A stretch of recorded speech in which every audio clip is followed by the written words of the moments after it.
రెండో సాంగ్కి జరిగిన డ్రామా చెప్తాను, అది బయట చెప్పలే, ఇప్పుడే చెప్తాను. లవ్ సాంగ్ చేసాం. నా కెరియర్లో I believe that's one of the best love songs. అది చేసిన తర్వాత మొన్న రిలీజ్ చేశాను కదా, మీడియా వాళ్ళకి పబ్లిక్ థియేటర్స్లో వేసి చూపించి ఇంట్రాక్షన్ కావాలి మిగతా స్టేట్స్లో కూడా అని నేను దాన్ని సెన్సార్కి పంపించాను, లిరికల్ వీడియో. కన్నప్పకి లవ్ స్టోరీ ఉందని ఆధారాలు ఏమున్నాయి నాకు చెప్పండి అని అక్కడి నుంచి నాకు లెటర్. సెన్సార్ వాళ్ళు నాకు I was like what this, he had a wife, her name was Neela. Okay, he had a wife, పాత్ర పేరు నాదనాథుడు, అవన్నీ ఉంది హిస్టరీలో.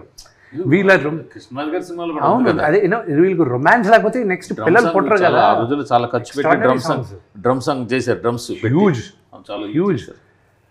ఇంకా I was stuck over there. ఇప్పుడు నేను how do I explain to this? అదే శివుడు పార్వతిదే బిగ్గెస్ట్ లవ్ స్టోరీ. ఓవర్కమ్ అయిందా అవ్వలేదు? ఓవర్కమ్ అయింది. మరి అన్నమయ్యకి ఎన్ని కంప్లైంట్లు రావాల్సి ఉందో మరి ఈ లెక్క. అంటే ఇంకోటి కూడా ఏంటంటే ఈ జనరేషన్ రాను మారుతుంది. అసలు ఆ కన్నప్ప తీసినప్పుడు పెట్టలే, మీరు అన్నట్టు అన్నమయ్య తీసినప్పుడు పెట్టలే, ఇప్పుడు పెట్టారు. అసలు జనాల్లో కూడా టాలరెన్స్ తగ్గింది.